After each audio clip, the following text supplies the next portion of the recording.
All right. Welcome everybody to Spiritual Matters Thursdays. I am your host, Dr. Monikah Ogando. Today we're talking about the Trinity in the world religions, the three major world religions, Judaism, Islam, and Christianity. The reason we're talking about that is because many times when talking about spirituality, we confuse the two. We think spirituality is religion and religion is spirituality, and they're not the same. This is a philosophy. This is a way of being. So we're going to talk about those differences today. In the meantime, I have a quote for you. This one comes from A Course in Miracles, and it says, "Nothing real can be threatened. Nothing unreal exists. Therein lies the peace of God." Welcome to the Daily Huddle.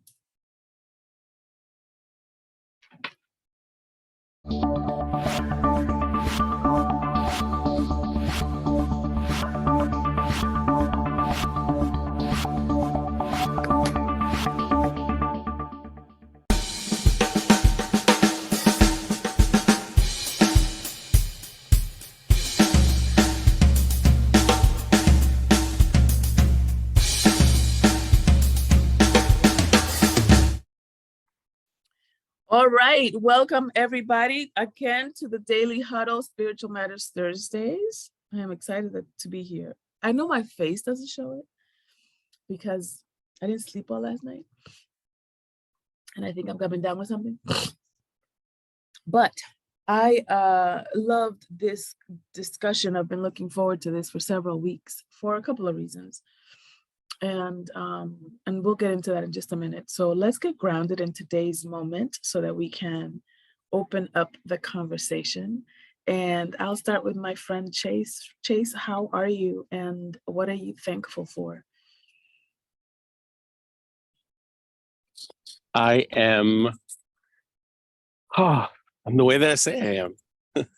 And I am motivated. And I'm grateful for a breath of life. I love that. I love that. All right, let me see who else is here. Who else is here? Claudette. All right, Claudette is here. Claudette, where are you and who are you going to hug today? Oh, hold on. Why is my video not working? There you go. Good morning, everyone. I am coming in from New York City and I'm gonna hug anybody I can give a hug to today. All right, hugs for everybody. I love it. Hugs for everybody. Yeah. I love it. Thank you for being here, Claudette. I appreciate you. No worries. Thank you. Yes, Fareed, I am so excited to see your face. Hello, how are you? I am wonderful. Now, what time is it where you are? Oh, well, the time is now. It's now at the Daily Huddle. Yes, I love that. I love that. So we get grounded in the present moment and we know that we are right here, right now, and we are where we choose to be. So thank you for saying that. So let's talk about the Trinity in the world religions, in the three major, I should say, world religions, because there are many more than just three. Welcome, Stan.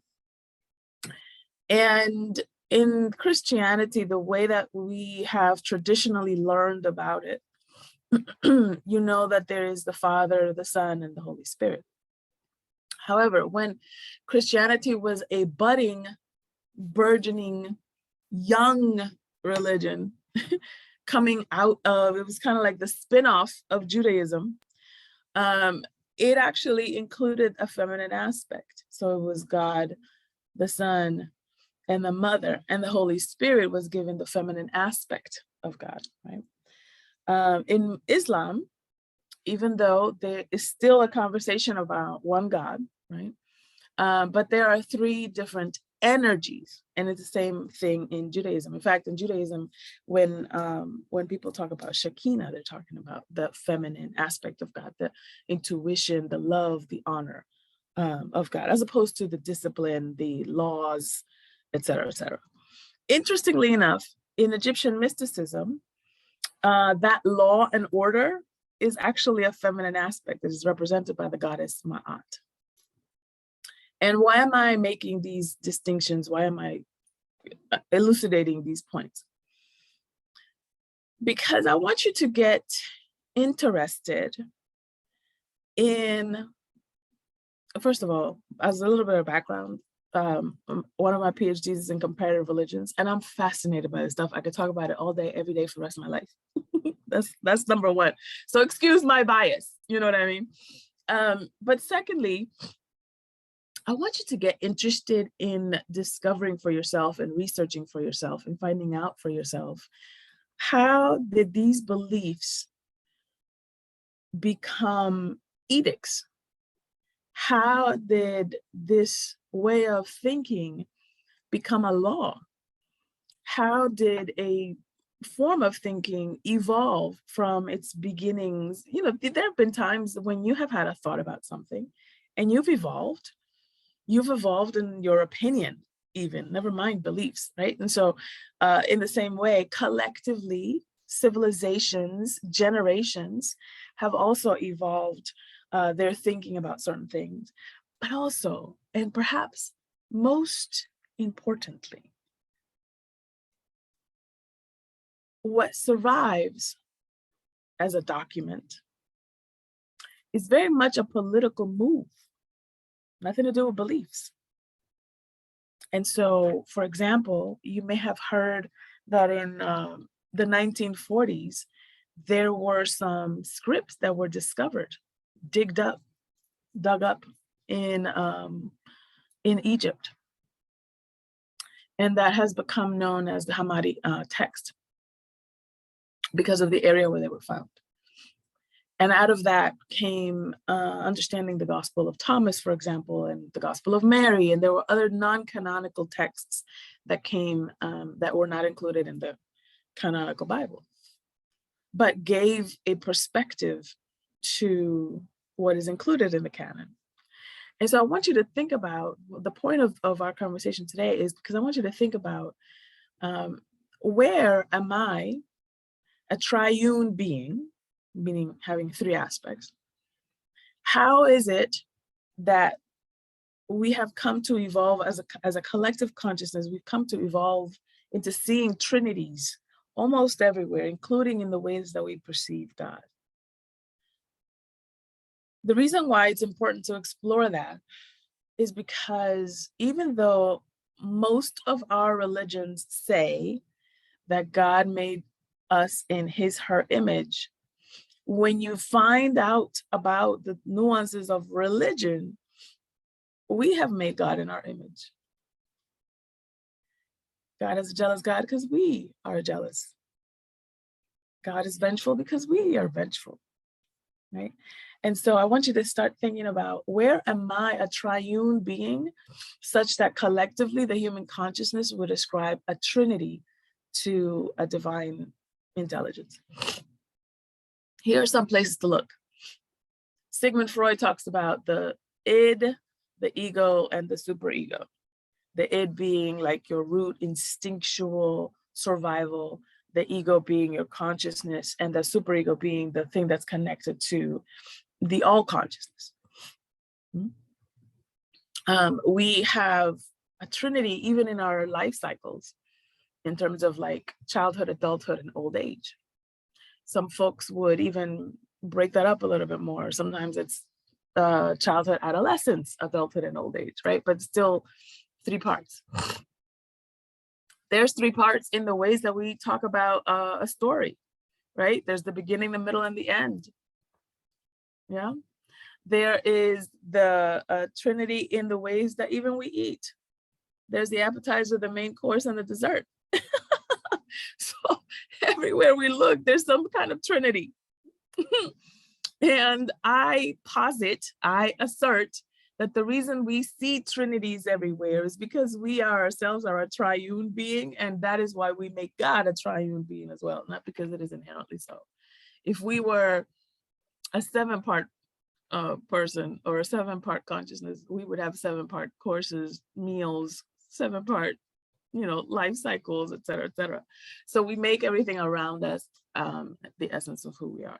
And when you don't know the essence of who you are, you can see around to see what we have created, because as one of the universal laws says, As within, so without. As above, so below. If you see it out there, it exists in here. And that's one of the things that people sometimes have a hard time with, because they'll see, for example, thievery or murder or some violence out there, and they're like, I'm the least violent person in the world. You might not punch people in the mouth, but what are you doing in the private streets of your thoughts? Who are you killing there? Right? And so I just want you to think about, if you take as an assumption, right? Because I always talk about audit your assumptions. If you take as an assumption that whatever's out there also exists within in some form of fashion, then what are my three parts? How am I a triune being? And what are the parts that I work on the most? Part or parts. Because historically, even though ancient religions have always included some level of, some brand of father, mother, child as the Trinity of creation. So there's a masculine aspect, a feminine aspect, and the result of that union. That's the formula for the Trinity.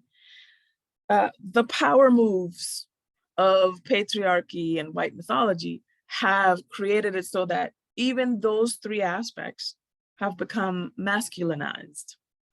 So even the Holy Spirit is considered male. God is considered male, and the Son, of course, is also male. They're all male. There's no female, there's no feminine energy there. And that doesn't create fruit, right? You need the masculine and the feminine to, even in flowers, you need the feminine and the masculine in order to create fruit. And so I want you to think about, what are my triune parts, number one? And number two, which part or parts do I spend the most time? Which ones do I hide? Maybe you, like religion, hide the feminine aspects of yourself, whether you are presenting as a woman or a man, because in this society, the feminine is not celebrated. So I don't blame you if you're a woman and you hide your femininity. Maybe you hide the playful, childlike, innocent, naive part of you, because that's considered weak. It's considered naive. It's considered unprepared. It's not considered hopeful. It's not considered unconditional. It's considered like almost a threat, almost a liability. Maybe you hide or don't play with the part of you that is intuition, because it's supposed to be logical, it's supposed to make sense. Intuition hardly ever makes sense until the end. And then it's like, with that perspective, you're like, oh, that's why I was led to do this. That's why I was led to say that, right? So I'm going to open it up. I want to have a conversation with you. How do you see yourself as a triune being? If you were a triune being, how are you triune? And which parts do you operate with or celebrate the most? Let's talk about it. Who's got something? Don't just be fascinated. Be in inquiry with me. But that, Yes, Dan. hey, that the thing I'm telling you, this subject is just so, it's just so deep, and it's just so what everything is about. Yeah.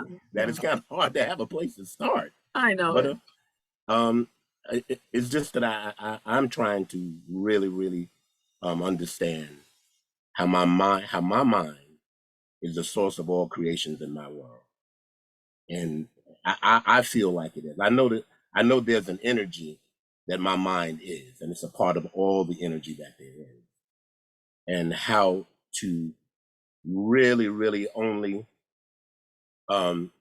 use from what's in that energy to see what it is I truly want to bring to and to form in this world of manifest.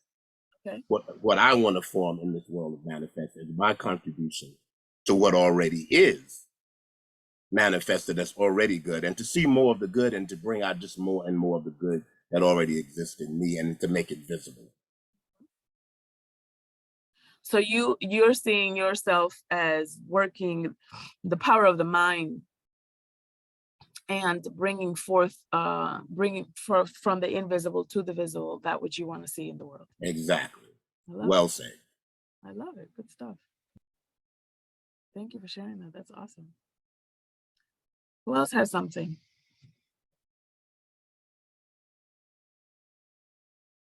Yes, Cherie. Greetings, good morning. Very, very super deep. We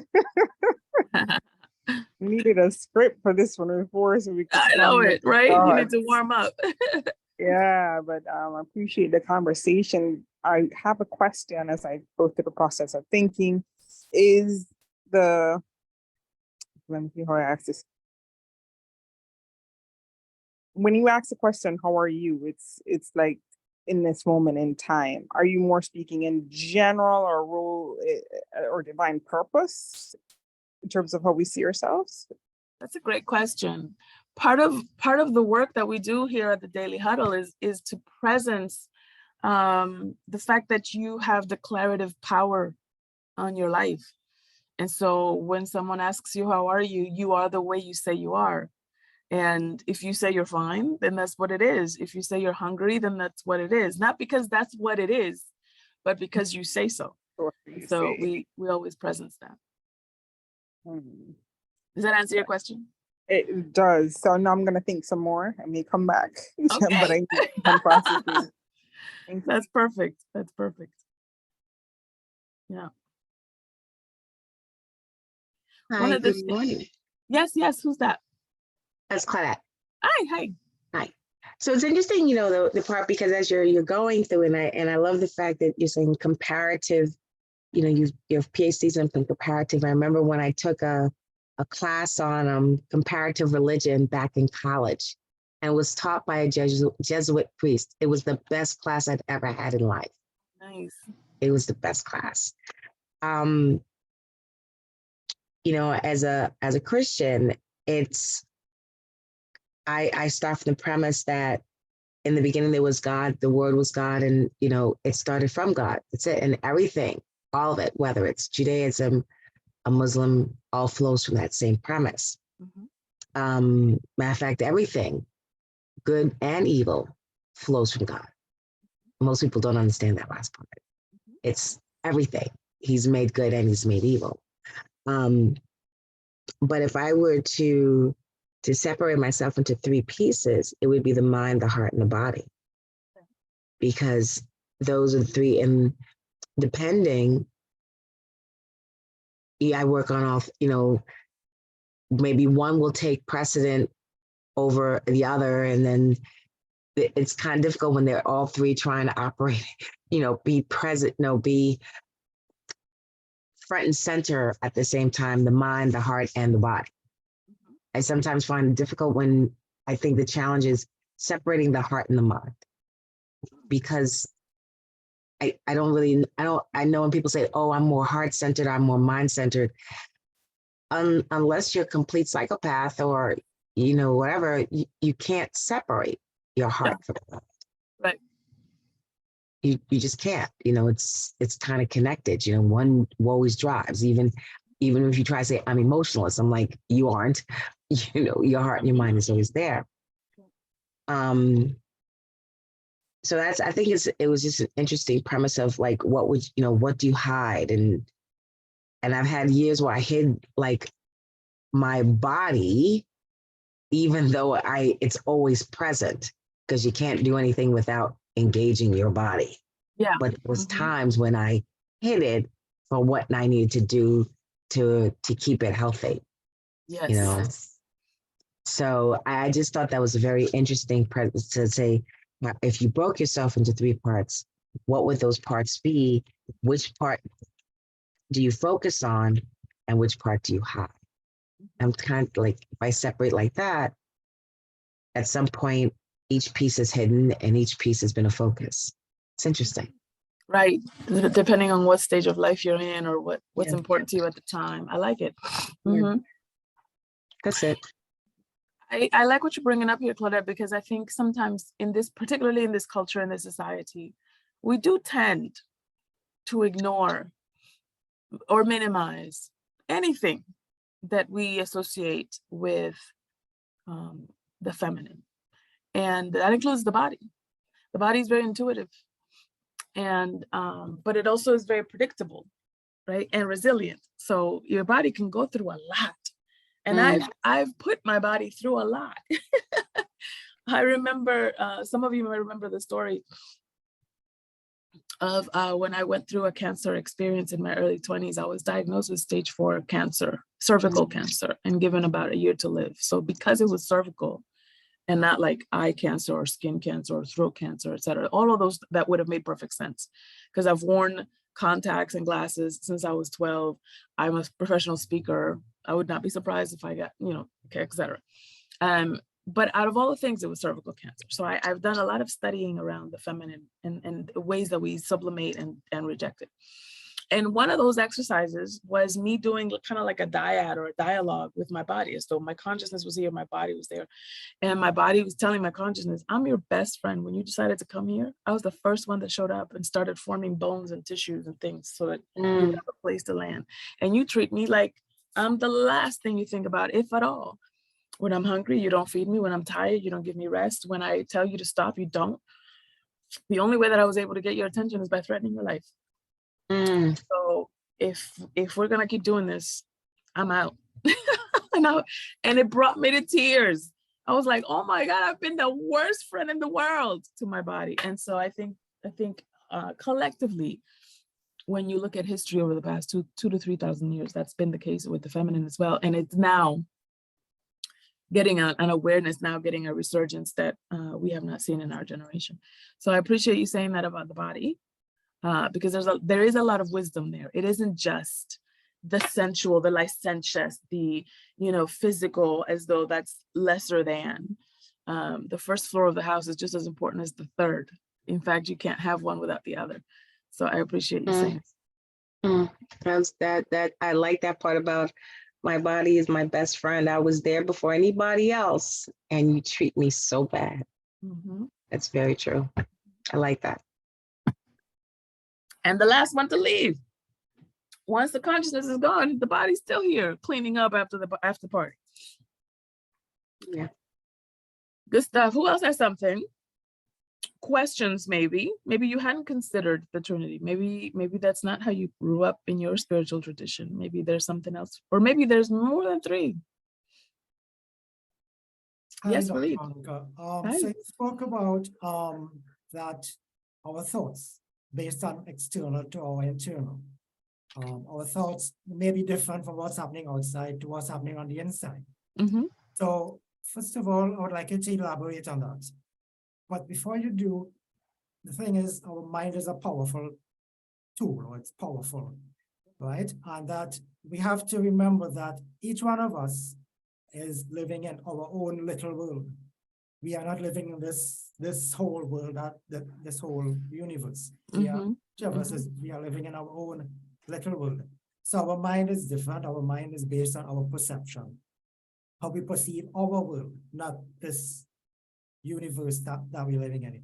And then just now when you were speaking to Claudia, we were speaking about the mind and the body. But the thing is, the mind controls the body, not the other way around. Now the thing is, like you said just now, that when we are hungry or when we are sleepy, but when we are hungry, it doesn't necessarily mean that we are hungry. It means that our mind is telling us we are hungry, but we may not be hungry.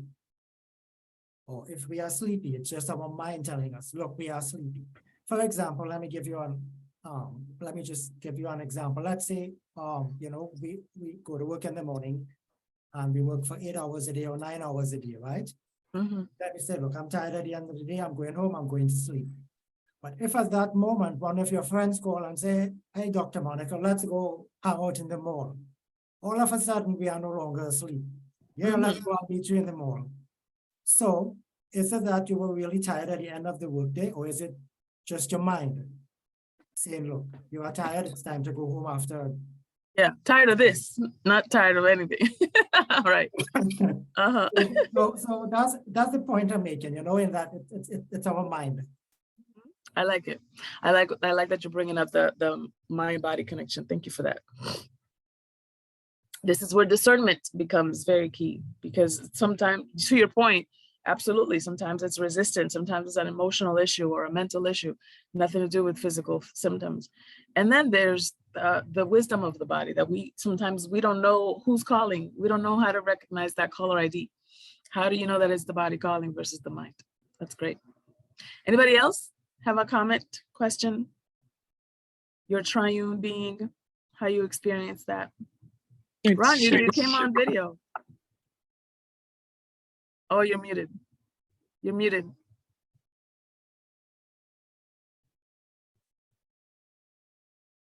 Uh-oh, maybe it's slow. But Cherie has her hand up. Cherie, you want to come back on?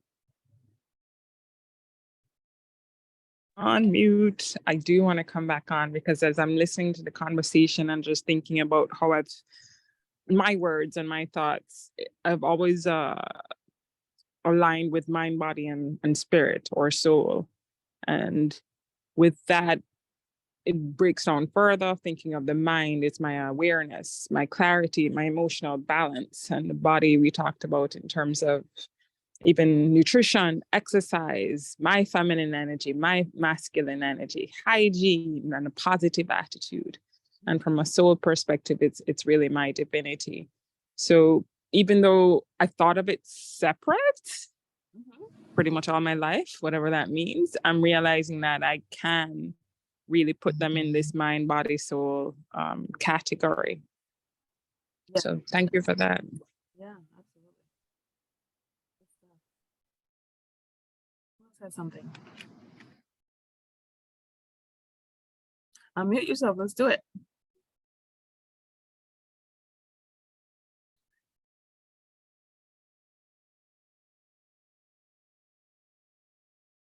Okay, so here's something that I want to leave you with.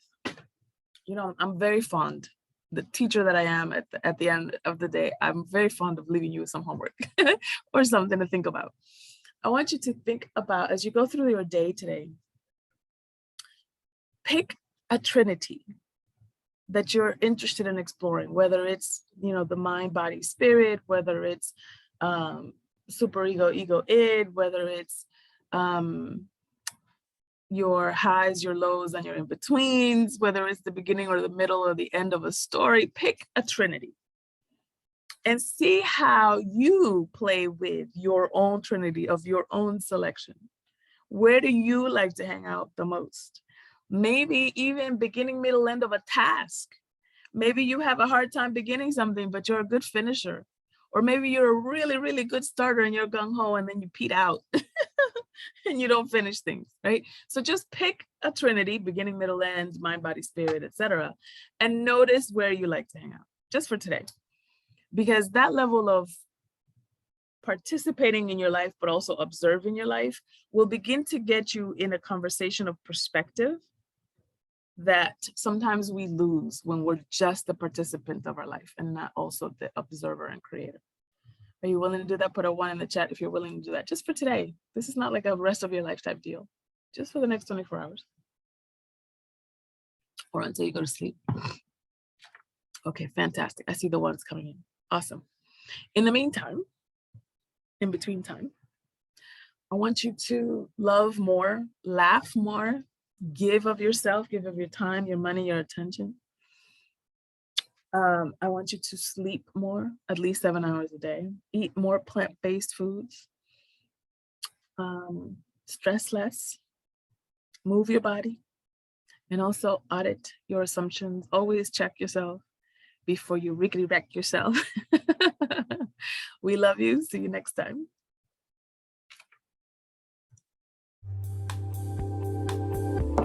Hey guys, greeting from Paris. All right, thank you for being here. Yeah, Thank you. It's about Excellent job. 6:30 up here.